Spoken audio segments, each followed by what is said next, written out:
미국의 한 신학교에서 가르치던 그 교수님이 학생 12명에게 누가복음 15장에 있는 탕자의 비유를 이렇게 상대방의 학생들에게 가장 알아듣기 쉬운 말로 표현을 다시 해보라 라고 과제를 주었답니다. 그런데 12명 모두가 그 누가복음 15장 14절에 있는 그 탕자가 가가지고 큰 흉년이 들어서 기근이 들어서 다시 자기 아버지 집을 생각하더라는 걸 다 빼더라는 거예요. 좀 신기하다라고 생각을 해서 그것을 100명의 학생들에게 동일한 실험을 해봤답니다. 100명의 학생들 중에 6명만 탕자가 돌아오게 된 계기 중에 하나인 기근, 흉년에 대해서 언급을 하더라는 거예요.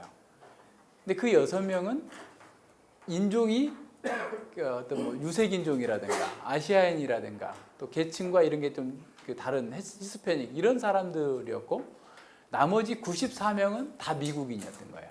그러니까 기근으로 인해서 탕자가 돌아오게 됐다라는 것에 그걸 빼먹은 사람들은 다 미국인 중산층들, 기근을 경험해보지 못한 사람들인 거죠. 자, 그러고 나서 얼마 있다가 이분이 러시아의 어떤 도시에 가가지고 생테스부르크인지 같은 그 도시에 가서 동일한 실험을 해봤어요. 50명의 학생들에게 동일한 실험을 했더니 46명이 기근에 대해서 정확하게 얘기를 하더라는 거예요. 자, 그런 차이가 어디에 있을까라는 것을 분석을 하는데 그 차이는 어떤 거냐면 미국은 굶어 죽는 사람이 없잖아요. 다 잘 사는 사람이래요. 그러니까 그 본문을 봤지만 그것에 대해서 따로 얘기하지 않은 거예요. 근데 이제 그 상테스부르크에 있는 데는 2차 대전 때 그 도시가 3년 동안 그 독일 나치군에 포위가 돼가지고 기근으로 아사된 사람만 67만 명이었대요. 그러니까 뭘 얘기하려고 하냐면 우리가 처한 상황에 따라서 성경 본문에 나와 있는 내용들을 어떤 것은 더 잘 보이기도 하고 어떤 것은 무시하기도 한다라는 사실을 증명해주고 있는 거죠. 18세기의 산업혁명 이후에 서구 사회나 또 선진 그 산업 사회에서는 개인주의가 고도화되다 보니까 성경을 읽는데도 늘 항상 이렇게 개인주의적으로 성경을 보게 됩니다. 사실 우리가 창세기에서 이미 공부했듯이 하나님의 일반 은혜 가운데에서 이 역사가 죄 가운데서 소멸되지 않도록 하기 위해서 3가지 조치를 취하시는데 양심과 사회적 연대관계와 국가라는 제도를 두시잖아요. 그 사회적 연대관계가 사실은 공동체적인 연대인 것이죠. 그래서 이번에도 우리가 촛불 사건을 통해서 본 것도 뭐냐면 촛불 집회에서 이렇게 리더들이 가장 많이 외치는 말이 그거더라고요. 공동체성을 많이 얘기하는 거예요. 그러니까 우리가 공동체가 어떻게 보면 이렇게 세워져야만 우리도 삶을 살 수 있다라는 공동체적인 연대를 강조하죠. 그러니까 선진국이나 개인주의가 아무리 발달했다 할지라도 어떤 집단, 군대라든가 등등의 어떤 집단에서는 그런 공동체적인 연대, 집단주의를 굉장히 강조하지 않을 수 없는 그런 상황이 있는 것이죠. 지금도 전통 문화의 영향을 많이 받고 있는 데일수록 어떤 집단주의적인 문화가 강해요. 사실은 그 경상도 분들이 우리가 남이가 라고 한 것도 집단주의 문화예요. 그래서 지난번에도 어떤 분이 그런 걸 이렇게 분석을 해서 얘기를 하는 거 보는데 뭐 서로 그 집단의 이익에 해치는 사람은 아주 굉장히 왕따시키고 그 동네에서 살 수 없게 만드는 이런 어떤 집단주의적인 문화가 강하기 때문에 그런 투표할 때도 몰표 현상이 나타난다라고 얘기를 하는데 근데 집단주의 문화에서는 자기보다 개인보다도 그 가족 또 그 공동체가 훨씬 더 중요합니다. 그러니까 자신의 목표는 2번째예요. 공동체의 목표가 1번째예요. 가장 중요합니다. 그래서 공동체의 목표가 자신에게 가장 중요하고 자신의 목표는 그 다음으로 두는 것이죠.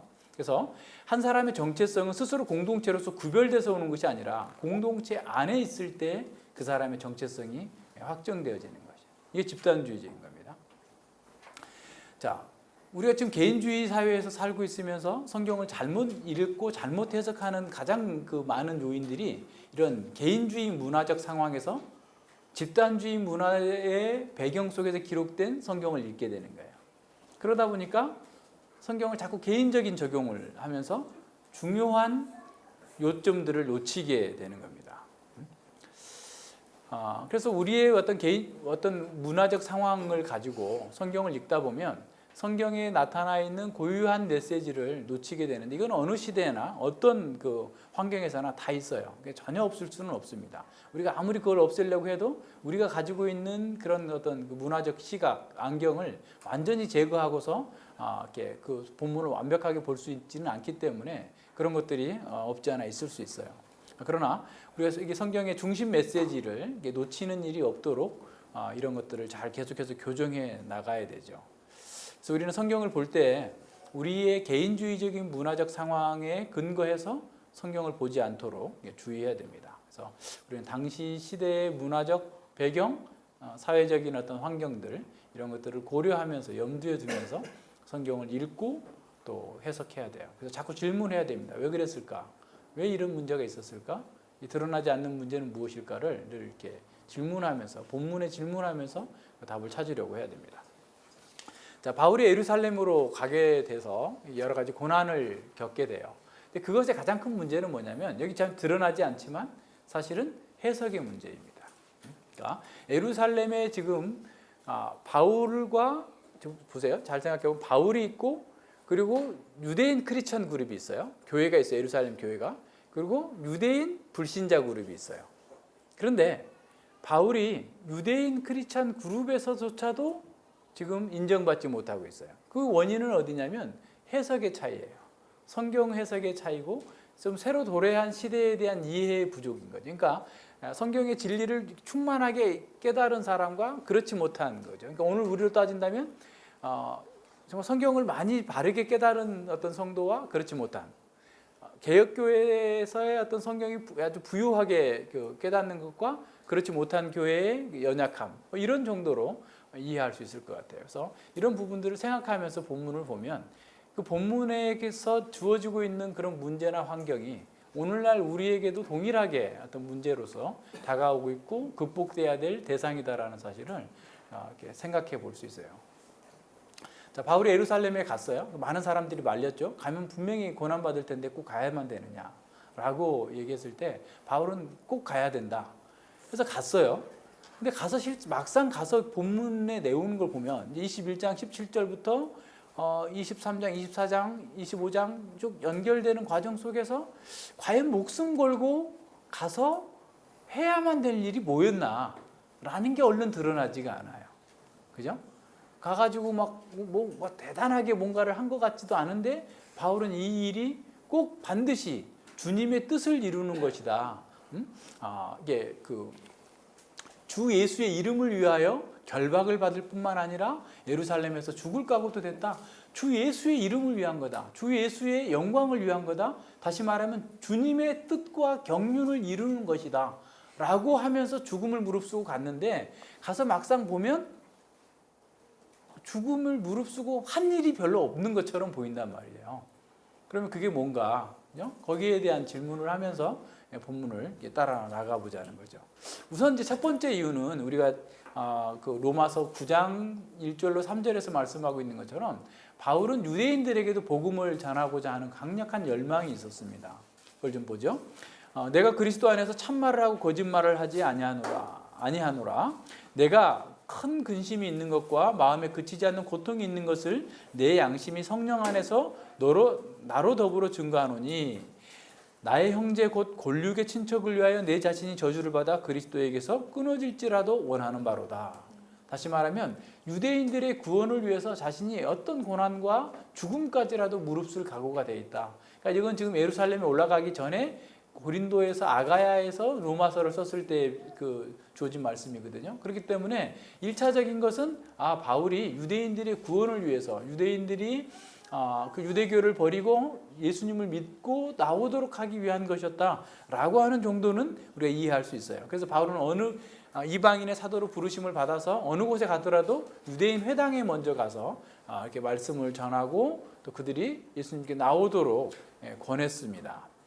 그래서 정말 자기 자신이 그리스도를 떨어져 나가는 한이 있다 할지라도 구원받기를, 유대인 동족들이 구원받기를 원했다라고 하는 그런 큰 부담에서 있을 수 있는 거죠.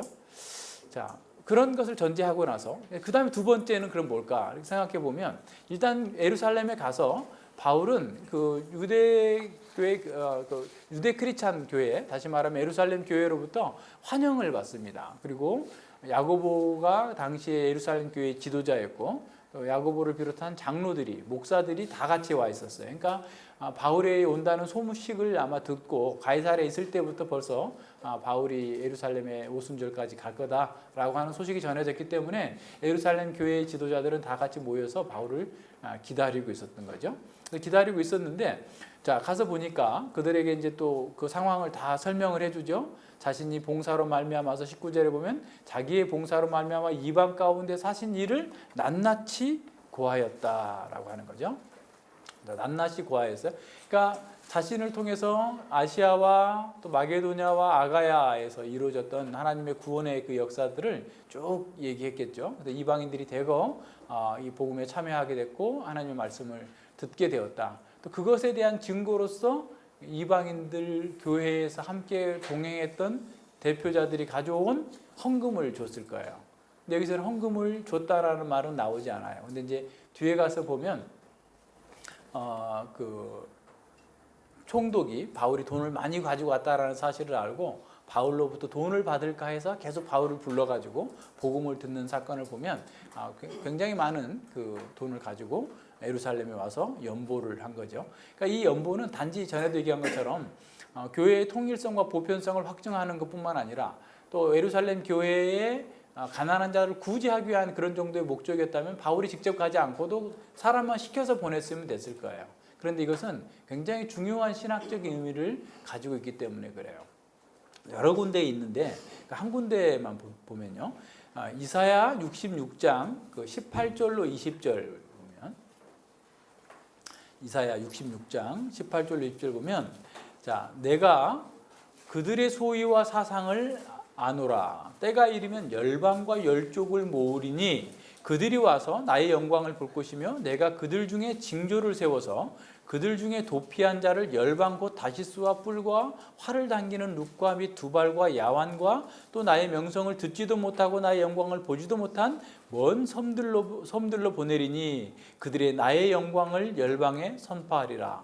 나 여호와가 말하노라. 이스라엘 자손이 예물을 깨끗한 그릇에 담아 여호와의 집에 드림같이, 그들이 이방인들이죠. 그들이 너희 모든 형제를 열방에서 나의 성산 예루살렘으로 말과 수레와 교제와 노새와 약대에 태우다가 여호와께 예물을 드릴 것이요 나는 그 중에 택하여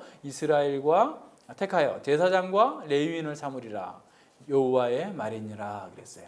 그러니까 이방인들이 구원에 참여하면서 이렇게 모든 민족과 모든 족속에게 아브라함에게 약속했던 것처럼 내 씨로 말미암아 모든 민족이 복을 얻으리라고 했던 그 복이 이제 이루어질 것을 예언했던 그 예언의 성취로서의 그 이방인들의 예물입니다. 다시 말하면 지금 메시아 시대가 본격적으로 시작됐고 새로운 시대가 도래했다라는 사실을 이와 같은 사실로서 보여주고 있는 거야. 그래서 과거에는 이스라엘의 전유물로 생각했던 하나님의 구원과 하나님의 나라가 이제 모든 열방에게 그리스도 안에서 열려 있다라고 하는 사실을 보여주고 있는 거죠. 이 관련된 구절들이 굉장히 많아요. 이사야 56장 3절과 6절 7절에도 나타나고, 스가랴 2장 10절과 11절, 에스겔서 47장 21절로 23절, 아모스 9장 11절과 12절, 시편 87편 뭐 수도 없이 많이 나옵니다. 그러니까 이 많은 그 메시아 시대가 도래하면 모든 이방인들이 차별 없이 하나님 나라에 참여하고 하나님의 가족이 될 것이다 라고 하는 사실들이 예언됐던 것을 성취를 보여주는 그런 사건인 거죠. 그래서 이제 후에 기록한 에베소서에 보면 에베소서 2장에서 바울은 이방인과 유대인 사이에 막힌 담이 헐어졌고 그래서 온 새로운 인류가 그리스도 안에서 창조되어져서 하나님 나라에 이루게 됐다라고 하는 사실을 보여주고 있는 거죠. 다시 말해서 교회의 어려움을 동정하는 그런 정도의 헌금이나 연보가 아니라 새로운 시대, 하나님께서 영원전에 가지셨던 이방인과 유대인이 하나로 통합되어서 하나님 나라를 이루고 새로운 인류를 이룰 것이다 라고 하는 사실을 확정하는 사건으로서 예루살렘에 헌금을 가지고 오도록 한 거죠. 다시 말하면 구속사의 대전환점이 시작되었다. 그것의 증거로서 수많은 이방인 교회들이 헌금을 해서 예루살렘에 오는 것을 보여주고 있는 겁니다. 그리스도로 말미암은 새 창조는 죄와 사망을 정복했을 뿐만 아니라 인간의 모든 차별을 없애버리고 정말 모든 분리를 없애버리고 이방인과 유대인의 차이마저도 다 없애버리고 하나님 나라로 통합시켰다라는 겁니다.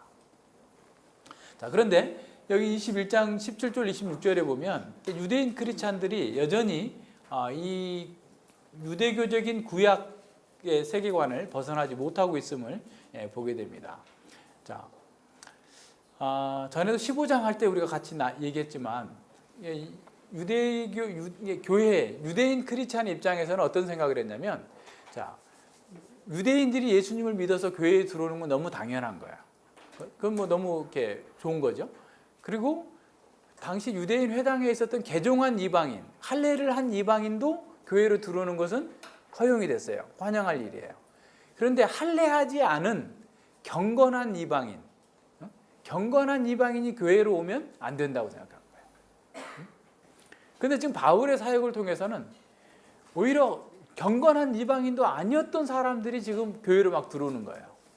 그러자 유대인 크리스찬들은 어떤 생각했냐면, 할례를 해라, 안식일을 지켜라, 율법의 절기들을 지켜야 된다 라고 지금 요구하고 있는 그런 상황입니다. 자, 유대인들에게 있어서 하나님의 백성의 표지는 할례와 안식일 준수예요. 율법을 지키는 거죠. 그러니까 유대인 크리스찬 입장에서는 이방인들을 받으려면 그들을 유대인화 시켜서, 다시 말하면 할례를 지키고 율법을 지키게 하고 난 다음에 교회로 받아야지 그냥 받아서는 안 된다라고 요구하고 있는 것이죠. 자, 그런 면에서 이게 심각한 문제였는데, 지금 여기서 바울에 대하여서 수많은 오해가 지금 퍼져 있어요. 그러니까 아시아에 있는 또는 뭐 아가야 마게도냐에 있었던 수많은 불신 유대인들이 계속해서 1년에 3번씩 이렇게, 만약에 그들이 뭐 적어도 한 번씩이라도 예루살렘에 절기에 순례 여행을 왔었다고 한다면, 바울이 어디든 돌아다니면서 바로 회당에 와서 복음을 전하면서 율법 없는 복음, 할례 없는 어떤 크리스찬 뭐 이런 식으로 좀 조장하고 있다 하면서 계속해서 아주 악한 그런 소문들을 퍼뜨려놓은 상황입니다. 그래서 이게 유대인 크리스찬들, 그러니까 예루살렘에 있는 유대인 크리스찬들도 그로 인해서 바울에 대해서 상당히 좀 좋지 않은 감정을 가지고 있다라는 거예요. 자, 그래서 이 사람들에게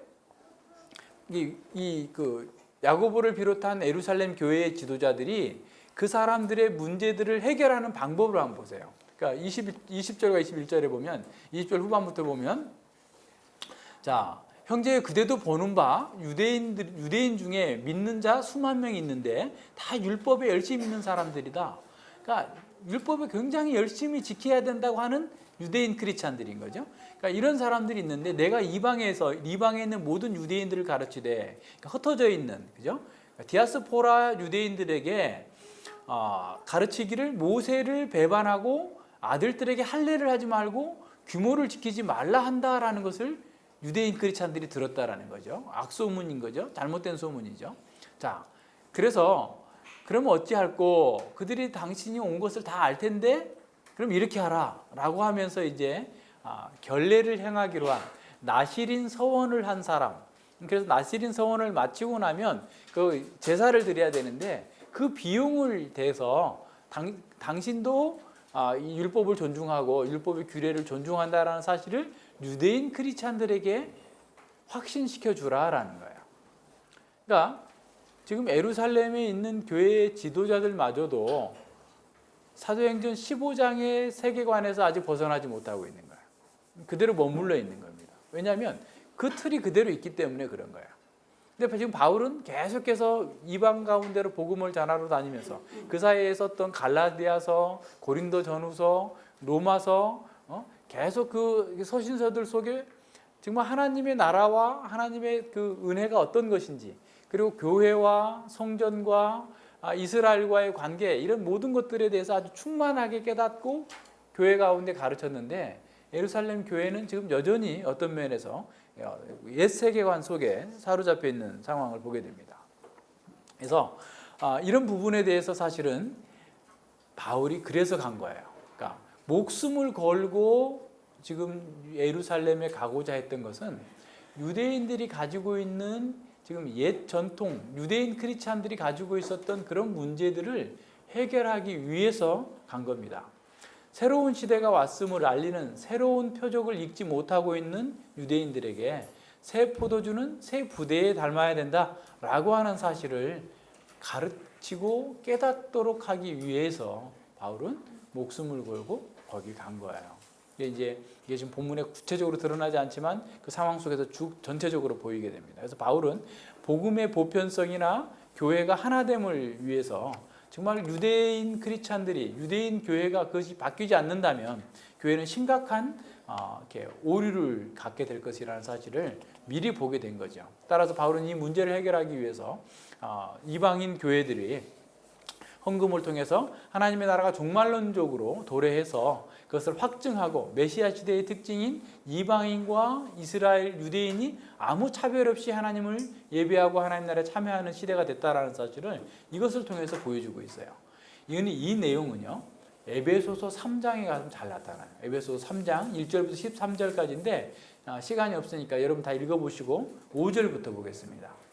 자, 바울의 자신의 이방인의 사도로서의 소명을 얘기하면서 이렇게 하고 있어요.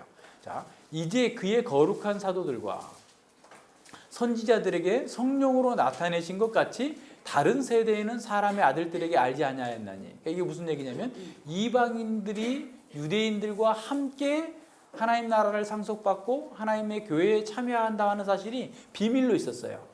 그런데 지금 이 거룩한 사도들과 선지자들을 통해서 성령께서 나타나신 것 같이 구약 시대에는 알려지지 않았었다라는 거예요. 자, 6절에 보세요. 이는 이방인들이 복음으로 말미암아 그리스도 예수 안에서 함께 후사가 되고 함께 지체가 되고 함께 약속에 참여하는 자가 됨이라. 이건 놀라운 사실이에요. 하나님의 비밀의 경륜이 바울과 및 지금 사도들과 선지자들이 활동하고 있는 이 시대 가운데서 계시되죠. 열려져 있다라는 거예요. 그래서 이 복음을 위하여 그 능력에 역사하는 대로 내게 주신 내게 주신 하나님의 은혜의 선물을 따라서, 이 은혜의 선물이라는 게 사도의 직분을 가리켜요. 은혜의 선물을 따라서 내가 일꾼이 되었노라. 모든 성도 중에 지극히 작은 자보다 더 작은 나에게 이 은혜를 주신 것은 측량할 수 없는 그리스도의 풍성을 이방인에게 전하게 하시고 만물로 영원부터 만물을 창조하신 하나님 속에 감추었던 비밀의 경륜이 어떠한 것을 드러내게 하라 하심이라 그랬어요. 그러니까 이방인과 유대인이 하나로서 함께 후사가 되고 함께 지체가 되고 함께 약속에 참여한다라고 하는 사실이 이 바울과 사도들과 선지자들을 통하여서 확실하게 계시된, 영원전에 감춰졌던 그 비밀이 계시되고 실행되어졌다라는 거예요. 자, 바로 그 일을 위하여서 목숨을 걸고 예루살렘에 간 거예요. 그 사실을 확증시켜주기 위해서. 무슨 말인지 아시겠죠? 네. 그래서 과거의 구약 시대에는 하나님의 아들들에게 다 계시되지 않았었는데 지금 이제 예수님 안에서 사도들과 선지자들을 통해서 이 사실이 계시되어서 모든 사람들이 하나님의 나라, 이방인들까지도 또 복음을 받아들이고 구원에 참여하고 하나님 나라의 상속자가 되고 함께 교회의 지체가 됐다라고 하는 사실을 드러내는 것이 지금 사도의, 선지자의 사명이었고 그것이 하나님의 은혜의 비밀을 펼쳐드리는 거였단 말이에요. 그 일을 위해서 사도 바울이 고난을 무릅쓰고 예루살렘에 간 겁니다. 그래서 그 예언의 성취를 통해서 유대인들의 마음을 열도록 하는 거예요. 유대 크리스찬들의 지금 한계를 넘어서야 된다라는 사실을 보여주기 위한 겁니다. 자, 그런데 바울 사도는 예루살렘 교회의 지도자들이 그렇게 율법을 행함으로써 사람들의 오해를 풀라라고 하는데 그게 사실 안 될 걸 알면서도 합니다. 왜 그럴까요? 그 사람들을 배려한 거예요. 그러니까 자신이 가지고 있는 진리는 아주 확정적으로 절대적으로 믿고 있지만 그게 복음의 진수가 아닌 것에 대해서는 얼마든지 양보할 수 있는 유연함을 우리에게 보여주고 있어요. 자, 이해 잘 생각해 봐야 됩니다. 율법에 열심히 있는 사람들 수만 명이 어떻게 보면 예루살렘 교회의 다수를 차지하고 있는 상황입니다. 근데 우리 이 사람들을 볼 때도 이 유대인들 너무나 완고하고 고집쟁이고 정말 나쁜 사람들이다. 유대인 크리스찬들이 이럴 수가 있어? 라고 우리는 이렇게 단정하지 않아야 됩니다. 왜냐하면 그만큼 유대교의 전통에 그들이 매여 있기 때문에 그래요. 굉장히 강력하게 매여 있어요. 이게 사회적 상황에서 벗어나기 어려운 거죠. 오늘날도 생각해 보세요. 우리 한국 교회적 상황에서 직분에 대한 이해를 하게, 교회 가면 다 집사인데 세례만 받아도 집사인데 안 주면 되게 이상하잖아요. 딴 교회에서 권사님이었는데 여기 와서 권사님이라고 안 하면 그것 때문에 안 오잖아요. 가령. 그러니까 그게 우리는 얼마 되지 않은 한국 교회 전통이 얼마나 돼요? 100년, 200년, 150, 130년 이 정도밖에 안 되고 교회가 이렇게 확산된 것은 한 70년 이전 이 정도인데 이 상황에서도 우리가 직분에 대해서 잘 이해를 못 하는데 이 사람들이 지금 갖고 있는 생각해 보세요. 적어도 1500년 동안 모세 이후에 왔었고 뿐만 아니라 지금 그 포로 후에 돌아온 이후에서 500년 동안이나 계속해서 지금 이 상태를 좀 겪어왔던 사람들이에요. 자, 이런 사람들 속에서 사실은 믿지 않는 유대인과 믿는 유대인 차이가 그냥 예수님 믿는다라는 것 정도밖에 차이가 안 날 것처럼 보일 정도로 그 사람들의 그런 사회 문화적 그런 어떤 배경이 굉장히 쩔어져 있는 거예요. 몸에 쩔어져 있는 거예요. 그래서 이런 사람들에게서 사람들을 당장 어떻게 보면 그 할례나 율법을 포기하고 유대 간섭을 포기하라라고 이렇게 그 잘못되게 바울에 대해서 비방이 들어오고 있는 그런 사람들에게서는 굉장히 바울에 대해서 좀 심각하게 받아들이는 거죠. 특별히 바울은 반유대교적인 기독교를 만들고 있다라는 오해를 하지 않겠어요? 그래서 바울에 대해서 굉장히 어떻게 보면 좀 나쁜 감정을 가지고 있고 그에 대해서 어떤 문제를 지금 제기하고 있는 그런 상황들입니다. 자, 이런 상황에서 지도자들이 내놓은 그런 그 해결책은 전혀 도움이 안 되지만 바울은 그대로 해요. 그래서 이제 그 당시에 어떤 그 배경에서는 이렇게 나시린 서원을 하고 거기서 이제 나올 때 마지막 그 결례 비용을 대는 것이 굉장히 좋은 일이다, 환영받는 선한 일이다라는 그런 그 인식이 있었고요. 또 이제 외국에 살다 온 사람은 예루살렘 성전에 가기 전에 또 이렇게 7일 동안 부정을 제거하는 그래서 결례를 행하고 성전에 들어갈 수 있는 이런 어떤 방식이 있었기 때문에 바울은 그렇게 한 겁니다. 바울은 이런 모든 면에서 자유했지만 유대인들과의 관계를 회복하고 또 그들에게 정말 진리를 바르게 증거하고 나타내기 위하여서 그런 것들을 그냥 따라서 한 거죠. 그래서 고린도 전서 9장 19절로 22절에서 바울은 이렇게 말합니다. 내가 모든 사람에게 자유하였으나 스스로 모든 사람에게 종이 된 것은 더 많은 사람을 얻고자 함이라. 유대인들에게는 내가 유대인과 같이 된 것은 유대인들을 얻고자 함이요. 율법 아래 있는 자들에게 내가 율법 아래 있지 아니하나 율법 아래 있는 자 같이 된 것은 율법 아래 있는 자들을 얻고자 하며 율법 없는 자에게는 내가 하나님의 율법이 없는 자가 아니요 도리어 그리스도의 율법 아래 있는 자나 율법 없는 자와 같이 된 것은 율법 없는 자들을 얻고자 하려 합니다.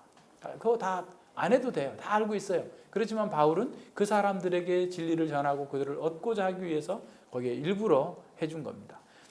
자, 약한 자들에게 내가 약한 자같이 된 것은 약한 자들을 얻고자 하며 여러 사람에게 내가 여러 모양이 된 것은 아무쪼록 몇몇 사람들을 구원코자 함이니 내가 복음을 위하여 모든 것을 행함으로 복음에 참여하고자 함이라 그랬어요.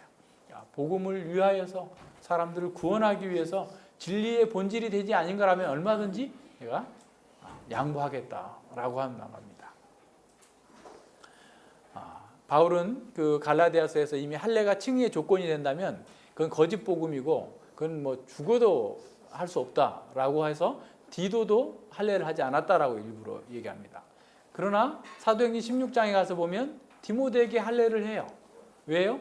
디모데의 사역을 위해서. 디모데가 할례하지 않은 이방인의 아들이다. 그러니까 그 어머니는 유대인이지만 아버지가 헬라인이라는 사실을 알고 있는 교회들에서 디모데의 가르침이 꺼림이 되지 않도록 하기 위해서 한 거예요. 그러니까 그 사람들에게 유익하기 위해서 복음의 본질만 보존된다고 한다면 방법 면에서는 얼마든지 양보할 수 있는 그런 유연한 마음을 가졌던 것이죠. 자, 이러한 유연함은 나약함에서 오는 게 아닙니다. 정말 내면에 온유함이 있어야 돼요. 내면에 강한 힘이 있는 사람만 이렇게 유연할 수 있습니다. 자, 오늘 또 우리는 바로 그런 점들을 배워야 돼요. 연약한 가정이나 연약한 교회에서 사실은 그 여러 가지 부족한 점들이 드러나죠. 사실 거듭났다 할지라도 그 사람이 뭐 당장 얼마 만에 뭐 천사처럼 살 수 있는 것은 아니에요. 어린아이처럼 견고하지 못하기도 하고 모순된 일에 빠지기도 하고 이런저런 어려움들을 겪죠. 사실 우리도 마찬가지예요. 우리도 그랬었잖아요. 그랬을 때 우리는 그 사람을 너무 막 책망하고 막 강하게 압박하지 말고 기다려줘야 돼요. 유연하게 해줘야 됩니다. 그 사람 수준에 맞춰줘야 돼요. 나는 그런 수준에 있지 않지만 수준에 맞춰줘야 돼요. 혜성이가 목사님한테 뭐라고 해도 혜성이 수준에 맞춰줘야 돼요. 기다려줘야지. 어떻게 할까요? 혜성이를 뭐 무시하고 아예 뭐 혜성이하고 말도 안 해. 이러면 어떻게 되겠어요? 혜성이하고 교제할 수 없고 혜성이하고 공부할 수 있는 기회를 놓치잖아요. 그러니까 계속 같이 맞춰주는 거예요. 우리 성도들이 새로 오면 사실 우리 문화에 익숙하지 않고 우리가 알고 있는 진리만큼 또 이해하지 못해서 잘못 이해하는 경우도 있어요. 그랬을 때에도 기다려주는 거예요. 유연하게 대하는 거예요. 핵심이 아니라면 예수님을 부인한다든가 이단의 교리를 가지고 들어왔다든가 이런 게 아니면 좀 기다려줘요. 유연하게 강하게 하는 것만이 능사가 아니다라는 사실을 알아야 됩니다. 말씀을 이렇게 너무 기계적으로 적용하면서 막 완벽주의자처럼 하게 되면 우리도 괴롭고 다른 사람도 괴로워지는 거죠. 그래서 그리스도의 사랑으로 천천히 기다려주고 얼마든지 방법 면에서는 양보할 수 있는 그런 유연한 삶을 살아야 됩니다. 우리가 또한 그렇게 경험했기 때문에 그래요. 우리도 그렇게 막 엉뚱한 짓 하면서 자라왔잖아요. 하나님께서 오래 참아주셔서 여기까지 온 거 아니에요. 그러니까 그런 부분들을 잘 생각해야 됩니다. 자, 우리가 많이 공부했고 더 많은 것을 가지고 있다고 할지라도 우리만큼 이해하지 못하고 있는 사람들에 대해서 좀 기다려줘야 돼요. 그걸 막 강하게 몰아붙이면 안 됩니다. 모든 면에서 그래요. 그래서 그들의 수준을 잘 생각하면서 교제가 끊어지지 않도록 이제 모든 면에서 유연한 그런 자세를 가져야 됩니다. 자, 그래서 우리는 우리의 그 부족함을 인식하는 것처럼 다른 사람의 부족함을 잘 참아주면서 거기에 좀 맞춰갈 수 있는 그런 상황들을 잘 생각해 봐야 됩니다. 예수님께서 우리를 위해서 낮아지신 것처럼 우리가 다른 사람을 위해서 낮아질 수 있는 그런 사람, 그 사람이 강한 사람이에요. 어린아이들에게 성경을 잘 이해할 수 있도록 가르치는 사람이 잘 이해한 사람입니다. 그러니까 우리가 늘 그런 면에서 그 연약한 성도에게 도움이 될 수 있도록 우리 자신을 낮추는 바울의 그런 유연함을 우리가 배워야 되겠죠. 우리가 중국 교회를 볼 때도 그래요. 우리 기준으로 보면 중국 교회는 굉장히 연약합니다. 말씀에 대한 이해도 부족하고 모든 면에서 부족해요. 그렇지만 그렇다고 해서 우리가 교제를 끊게 되면 이게 하나님과 하나님의 뜻에 부합하지 않는 거예요. 개혁교회가 고도로 발달한 파란의 개혁교회나 캐나다에 있는 그런 개혁교회들이 우리를 볼 땐 또 얼마나 우습겠어요. 그렇게 본다면. 그죠? 우리가 다 함께 성장하고 말씀에 따라서 원리를 찾아 나가는 그런 성숙한 교회가 되는 만큼 다른 사람을 많이 참아주고 인내하고 유연해 줄 수 있는 사람. 그런 면에서 우리가 바울에게서 잘 이렇게 봐야 됩니다.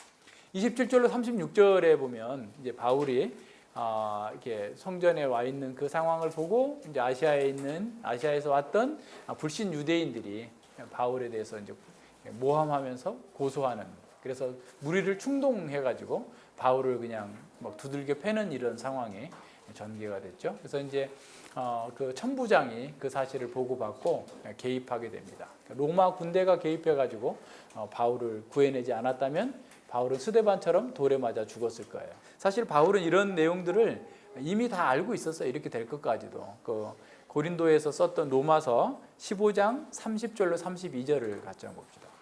로마서 15장 30절로 32절에 로마 교인들에게 자기가 예루살렘에 가면 여러 가지 고난과 핍박을 당할 것인데 조금 미리 기도해 달라라고 부탁을 합니다.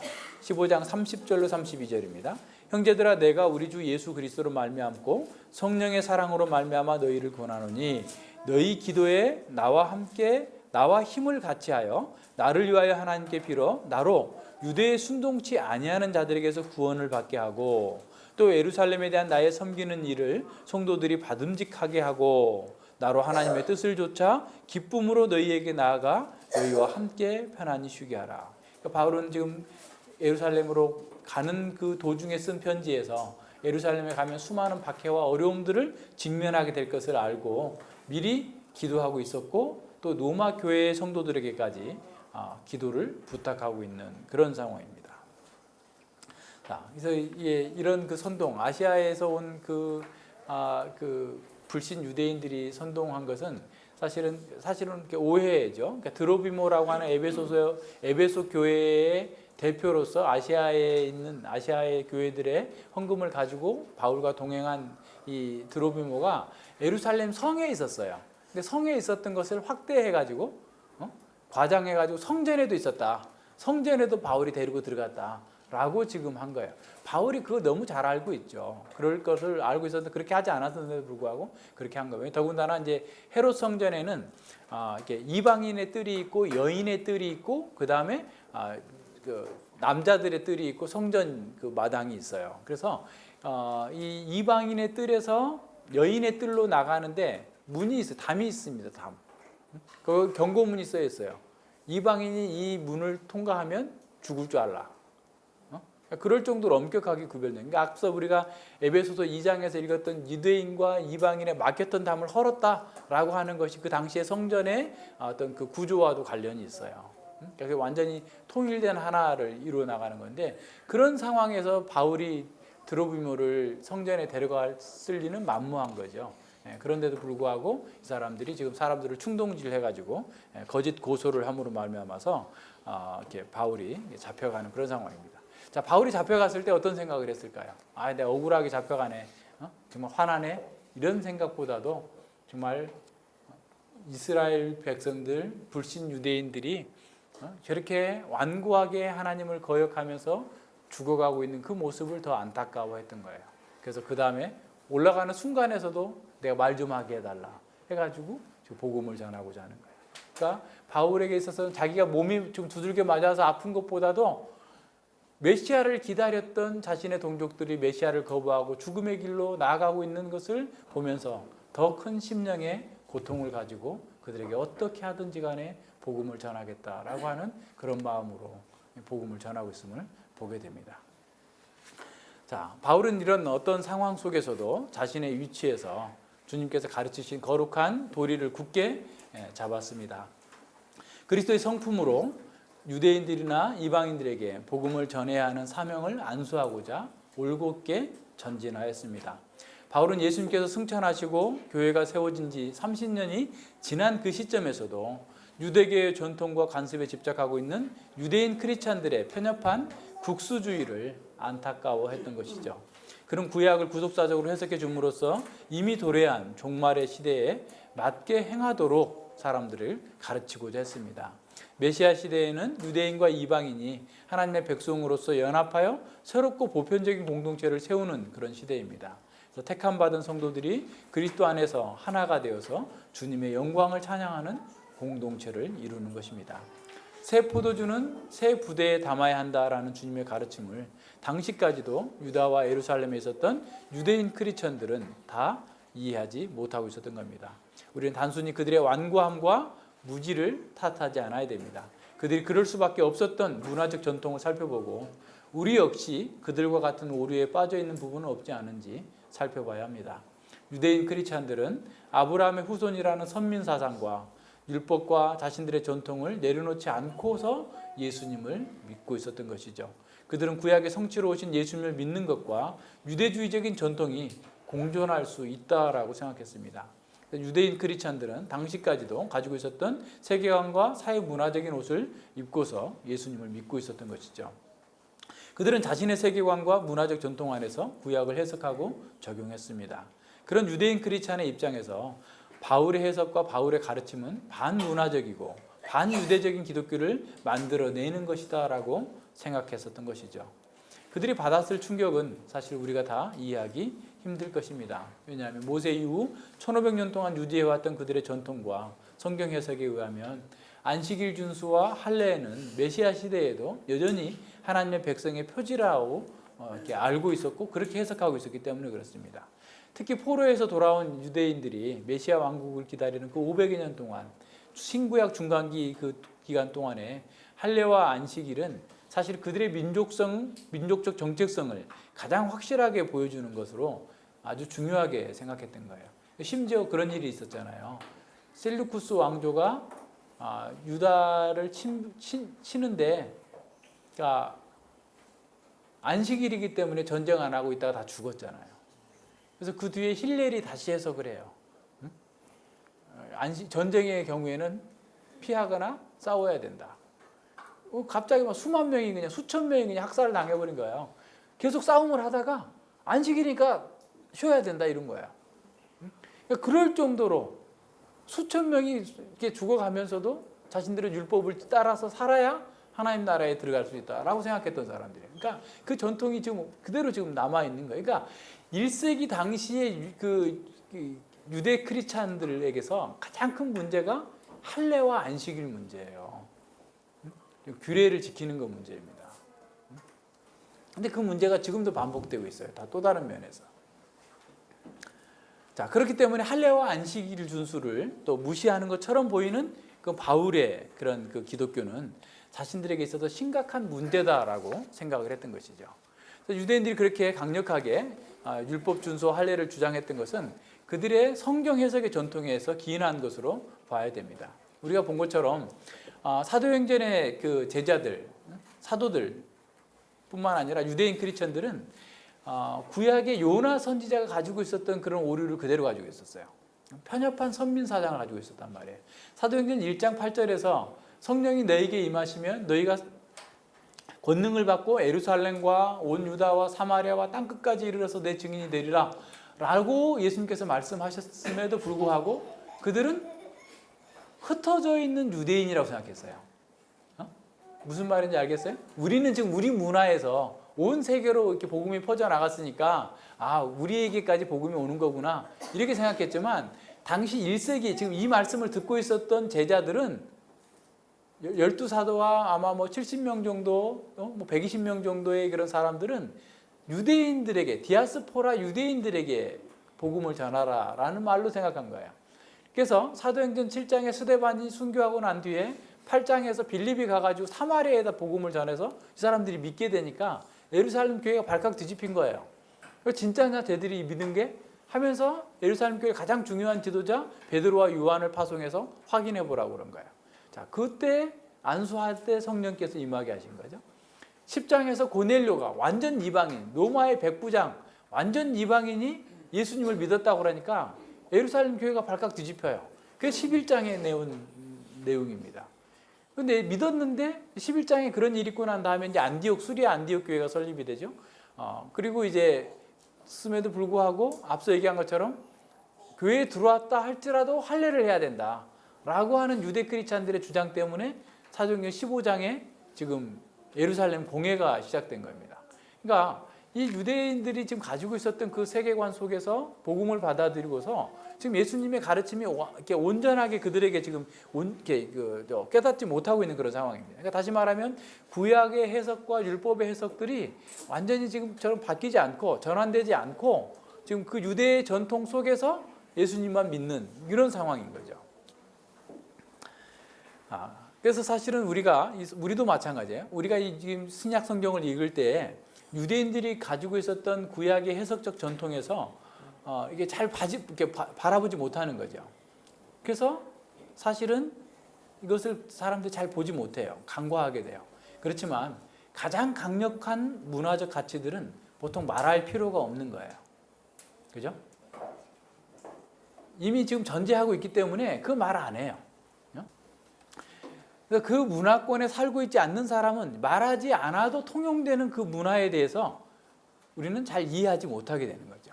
그러니까 이게 완전히 전제되어 있기 때문에 말하지 않는 건데 딴 문화권에서는 그게 뭔지를 모르는 거예요. 이해를 하지 못하게 되는 거죠. 이런 면에서 오해가 생기는 겁니다. 해석의 차이가 생기는 거죠. 자, 이건 오늘날에도 동일하게 반복되고 있습니다. 많은 사람들이 성경을 해석할 때 당시의 사회 문화적인 배경을 무시하고 오늘날의 문화 가운데서 해석하는 경우가 많아요. 가령 예를 들어서 엘리사가 엘리야에게 당신의 영감을 2배나 더 주십시오 라고 하니까 엘리야보다 더 뛰어난 선지자가 되게 해달라고 하는 건가? 라고 우리는 생각하잖아요. 근데 그 문맥에서는 어떤 거였어요? 장자권인 거예요. 선지자직을 계승하게 해달라는 말이에요. 2배를 달라는 게 아니고, 그죠? 그러니까 그 문화를 이해하지 못하면 이해를 못하는 거예요. 가령 혈루병 걸린 여인이 예수님의 옷자락을 잡았어요. 왜 옷자락을 잡았을까? 근데 그 당시 사회에서는 1차 독자들은 옷자락을 잡으면 예수님께 굴복하는 거다 라고 하는 사실을 그냥 깔려져 있는 전통이에요. 그게 예를 들어 사울이 하나님께로부터 버림을 받고 나서 사무엘에게 하나님께 너를 버렸다 라고 했을 때 사무엘의 옷자락을 잡고 제발 백성들에게 내 얘기 좀 해주세요 라고 얘기하는 거예요. 사무엘에게 굴복한다는 의미예요. 스가랴서에서도 나와요. 이방인 10사람이 유대인 옷자락을 잡고 난 너희 하나님을 믿을 거다 라고 나간다. 굴복한다라는 의미예요. 그러니까 이런 문화적인 그냥 전제로 깔려 있기 때문에 복음서 저자나 사도행전 저자는 따로 얘기하지 않아요. 1차 독자들은 다 알고 있기 때문에 일일이 다 설명하지 않아요. 물론 가간혹 설명하는 경우도 있어요. 고르반 이런 말을 모르니까 그건 뭐다 이렇게 설명하는 경우도 있어요. 다른 이방인 독자들에게 대해서는 유대 관습을 잘 모르는 사람들에게는. 그러니까 이런 부분들을 잘 생각해 보면 우리가 하나님의 말씀을 성경을 해석할 때 가장 중요한 게 문맥을 봐라라는 건데 그 문맥이라고 할 때 어떤 문학적인 문맥뿐만 아니라 신학적이고 사회 문화적인 역사적인 문맥을 동시에 고려해야 된다라는 거예요. 그러지 않으면 오늘 우리 시대의 역사 문화적인 배경을 가지고서 본문을 보게 되면 잘못 읽게 된다 말이죠. 자, 그래서 우리는 기본적으로 성경을 해석할 때 성경의 1차 독자의 입장에서 성경을 읽고 해석해야 돼요. 자, 1차 독자에게 이게 무슨 의미가 있었을까? 이걸 생각해야 된단 말이죠. 그래야만 본문이 말하고자 하는 본래의 정확한 의미를 찾을 수 있습니다. 그런데 시대를 불문하고 교회는 성경을 잘못 해석하고 잘못된 전통을 만들어냈어요. 그로 인해서 교회는 계속해서 수모적인 논쟁에 휩싸였고 다양한 고통을 겪을 수밖에 없었습니다. 바울 당시 유대인 크리스천들이 구약과 예수님의 가르침을 잘못 해석함으로써 오류에 빠졌던 것처럼 종교개혁 이후의 개신교회 역시 성경 해석의 오류로 인해서 수많은 이단과 잘못된 운동들이 부침을 계속하고 있습니다. 종교개혁의 전통을 이렇게 보수하려는 개혁파 교단의 교회들마저도 성경을 잘못 읽고 해석하는 경우가 많습니다. 많은 신학자와 목회자들이 오늘날 개인주의화된 문화적 배경을 전제하면서 성경을 읽고 해석합니다. 또한 교회의 전통에 매여서 성경을 잘못 해석하는 경우가 있어요. 교회에 좋은 전통들이 있어요. 그건 좋은 거예요. 하지만 전통주의는 잘못된 겁니다. 왜냐하면 그 전통을 성경보다 위에 두기 때문에 그래요. 성경의 권위보다 더 위에 두는 거예요. 신앙 고백서 좋아요. 굉장히 중요한, 우리에게 굉장히 도움을 많이 주는 거예요. 그렇지만 신앙 고백서가 성경보다 위에 있으면 그건 전통주의예요. 잘못되어 있어요. 신앙 고백서도 그 당시의 시대와 문화적인 상황을 반영하고 있어요. 무호하지 않아요. 성경만 무호합니다. 그러니까 신앙 고백서도 성경의 바른 해석에 근거해서 늘 점검되어져야 되는 거죠. 그런 면에서 잘 생각해야 됩니다. 자, 이런 한계를 인식하지 못하는 개혁파 교회들도 전통과 현대의 문화적 상황에 근거해 성경을 읽고 해석하고 있습니다. 그래서 교회와 구원에 대해서 역사와 세상에 대해서 바르게 성경에 가르치는 대로 이해하지 못하고 있는 상황입니다. 무엇보다도 현대 교회가 쉽게 빠지는, 또 그러면서도 그게 오류라고 생각지도 못하는 것 중에 하나가 뭐냐면 성경을 읽을 때 해석할 때 개인주의적인 시각으로 해석한다라는 겁니다. 하지만 엄밀한 의미에서 성경에 기록될 당시의 문화에서는 개인주의는 찾아볼 수가 없어요. 만약 공동체에서 당시에 성경이 기록될 당시에 만약에 공동체에서 떨어져 나가는 것은 죽음과 같은 위험을 초래하는 상황이에요. 사형이에요, 사형. 자, 이는 예수님의 가르침들 속에서도 잘 드러나고 있어요. 누가복음 14장에서 너희가 제자가 되려면 이렇게 하라 하는데 그 첫 번째 조건이 어떤 거냐면 자기 부모와 처자와 형제와 자기 목숨보다도 주님을 더 사랑하라라는 거예요. 다시 말하면 자신의 공동체에서 쫓겨나는 일이 있더라도 죽는 일이 있더라도 예수님을 따를 사람이 예수님의 제자다라는 겁니다. 이것은 그 당시에 집단주의적인 문화 가운데 있는 사람들에게는 가장 큰 시험입니다. 자기 돈을 잃어버리는 것보다 더 큰 거예요. 그 뒤에 볼까요? 요한복음에 가서 보면 여러 말도 없이 많아요. 요한복음에 가보면 그 맹인의 부모가 유대교로부터 출교당할까 봐서 말을 못해요. 요한복음 12장 42절 43절 한번 찾아보세요. 지금 찾아보세요. 요한복음. 여기 요한복음에서 뭐라고 말씀하고 있냐면 믿는 유대인들이 많았다는 거예요. 예수님의 말씀이 틀린 게 하나도 없다. 맞는데 드러내놓고 말하지 못해요. 요한복음 12장 42, 43절. 그러나 관원 중에도 저를 믿는 자가 많되 바리새인들을 인하여 드러나게 말하지 못하니 이는 추례를 당할까 두려워합니다. 추례당하면 끝나는 거예요. 그 사회에서 매장되는 겁니다. 그래서 그러면서 43절에서 요한의 해석을 붙여요. 저희는 사람의 영광을 하나님의 영광보다 더 사랑하였기 때문이다. 사람들로부터 추례당하지 않는 것이 하나님께로부터 사랑받는 것보다 더 나는 중요하다라고 여겼기 때문에 예수님을 믿으면서 속으로는 믿으면서도 믿지 못 받아들이지 않고 고백하지 않았다라는 거예요. 그러니까 이 정도로 성경에 기록된 당시의 사회는 집단주의 문화예요. 공동체 문화입니다. 근데 이것을 자꾸 개인적으로 읽으면 계속 잘못 읽는 거예요. 누가복음 15장에 너희는 나는 포도나무 너희는 가지다. 너희 다 우리 개인에게 적용해요. 복수예요, 복수. 그럼 누구예요? 제자 공동체 교회를 얘기하는 거예요. 그러니까 많은 부분을 우리는 개인주의화해서 읽은 거예요. 그러니까 그 본문의 의도를 놓치고 있는 거죠. 자, 보세요. 예수님께서 새로 만드신 새로운 인류는 인종과 신분과 어떤 차별도 존재하지 않는 하나님의 가족 공동체입니다. 오늘날 개인주의가 만연한 가운데 교회는 개인을 훈련하는 트레이닝 센터처럼 여겨지고 있어요. 그래서 교회가 개인이 원하는 서비스를 제공하고 신자는 자신의 비전과 교회의 비전이 맞으면 그 교회에 참석하지만 자신이 그 교회의 비전에 동의하지 않거나 자신의 입맛에 맞지 않으면 언제든지 교회를 떠날 수 있다라고 생각하는 거예요. 그래서 교회가 익명성이 가능해요. 수만 명 있고 수천 명이 있으니까 수백 명 있으면 몰라요, 서로 누군지. 근데 성경에서는, 신약 성경에서는 익명성이 가능한 교회는 없어요. 성경 시대의 교회는 모두가 다 알았어요. 그죠? 가족들처럼 한 거예요.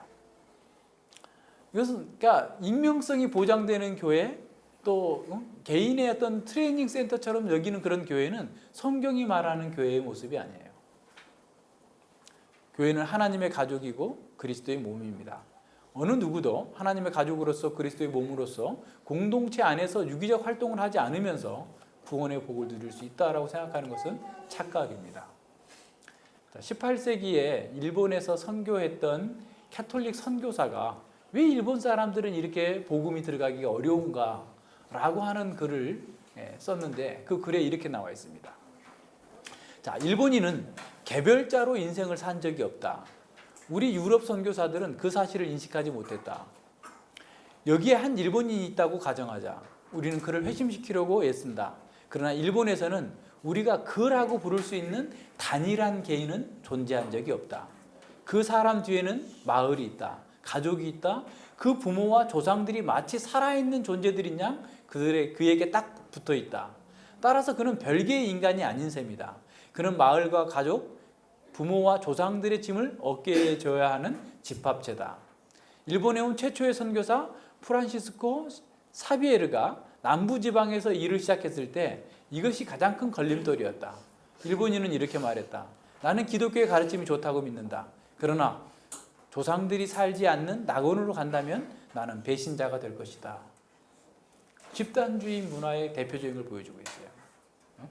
그러니까 개인보다 집단주의. 일본 사람들 그렇게 그동안 살아온 거예요. 그 일본의 척박한 환경 때문에 그래 역사적으로 계속 내려온 게 뭐 1000년 이상 내려온 그 왕조가 지금도 있잖아요. 그런 집단주의 문화 가운데에서 자기보다 공동체 속에서 살아야만 살아남을 수 있다라고 하는 것이 계속해서 왔기 때문에 그게 어렵다라는 겁니다.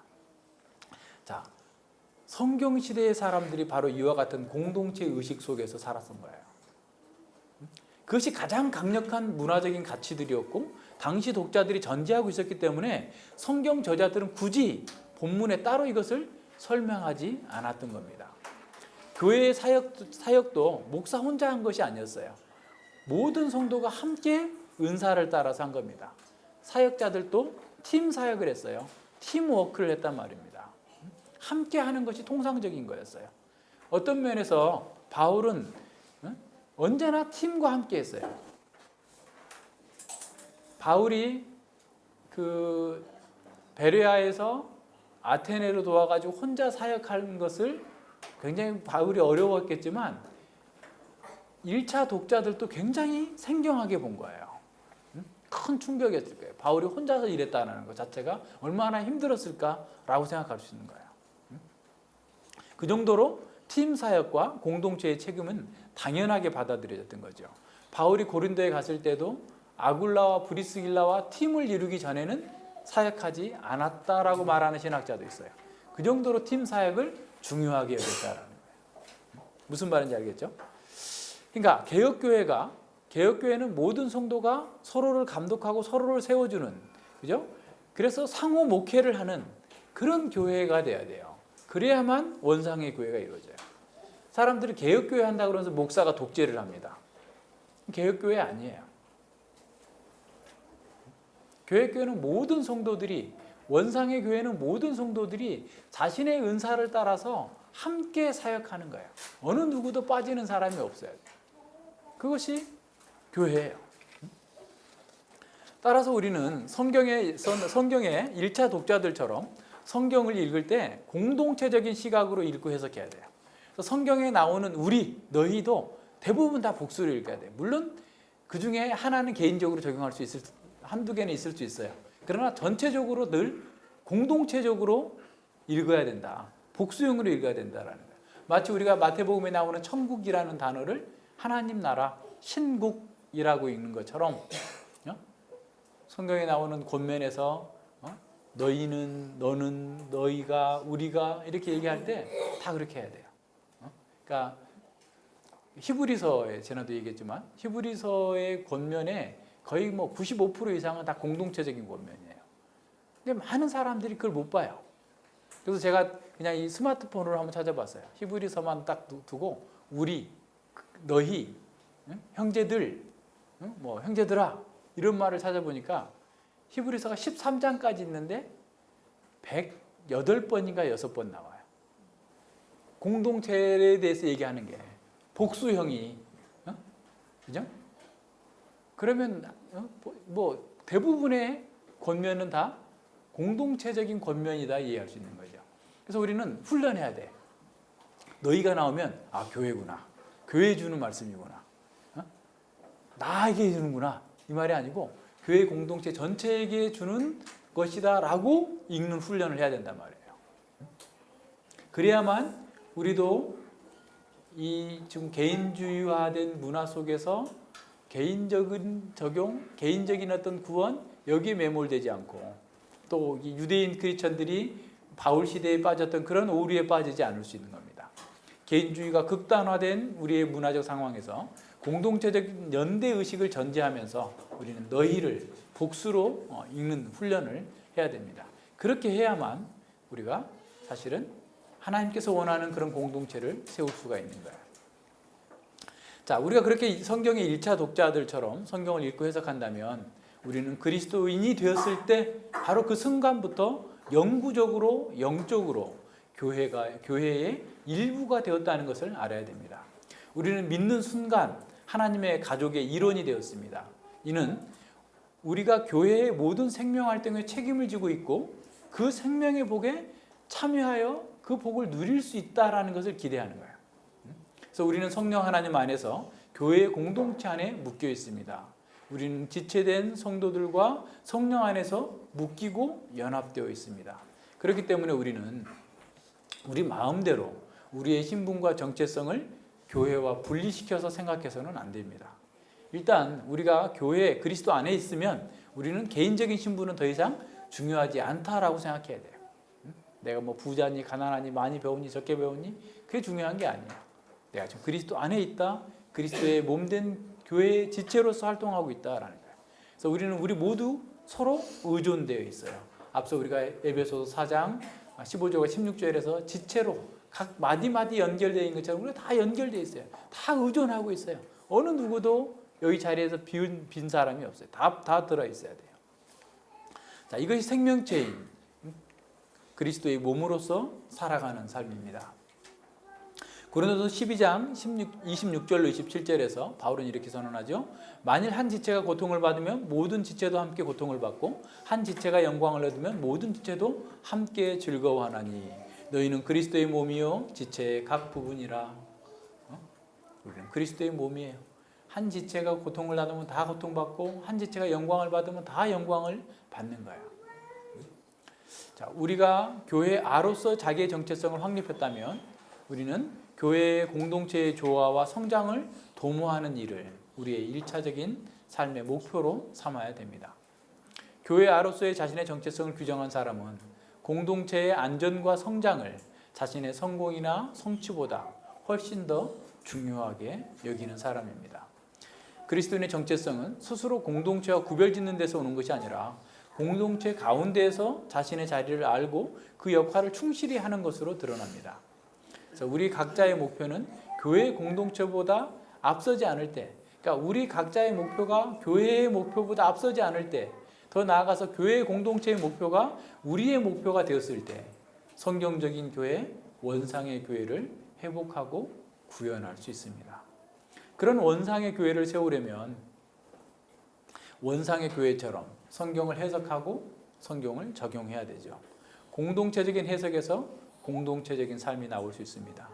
동시에 우리 각자가 교회 아로서 지혜롭고 충성되게 교회를 섬길 때 바로 지금 여기서부터 하나님 나라의 복을 누리고 그리스도의 영광에 참여할 수 있게 됩니다. 같이 기도합니다. 예, 하나님 아버지 감사를 드립니다. 1세기 당시에 예루살렘에 있는 유대인 크리스천들이 가지고 있었던 그러한 문화와 또 전통과 자신의 나름의 그 해석의 그 틀 가운데에서 오히려 새로운 시대에 새 포도주는 새 부대에 담아야 된다고 하는 주님의 가르침을 온전히 이해하지 못하여서 다양한 그런 율법주의적인 열심과 또한 잘못된 그런 전통들과 또 규례들을 만들어 놓았던 것을 봄과 동시에 우리 또한 우리의 문화와 우리의 시각을 가지고 현대의 시각을 가지고 성경을 잘못 읽고 잘못 해석함으로 말미암아서 교회를 잘못 이해하고 구원에 대해서도 잘못 이해하고 역사와 종말에 대해서도 잘못 이해함으로써 우리가 개인적으로 각자의 목표와 성취가 가장 중요한 것으로 여기고 교회는 2차적인 거고 하나님 나라는 부차적인 것처럼 생각하며 살 때에는 교회가 진정한 능력을 발휘할 수도 없고 우리가 그리스도 안에서 누릴 수 있는 그 충만한 복을 누릴 수 없다는 것까지도 저희들이 알게 되었습니다.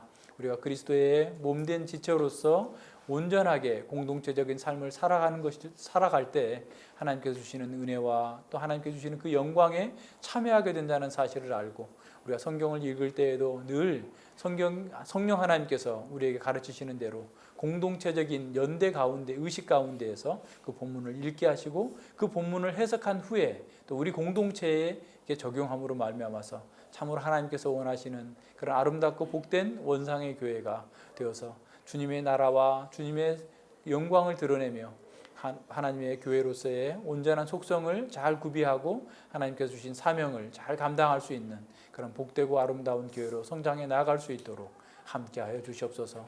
감사드리며 예수님 이름으로 기도드립니다. 아멘.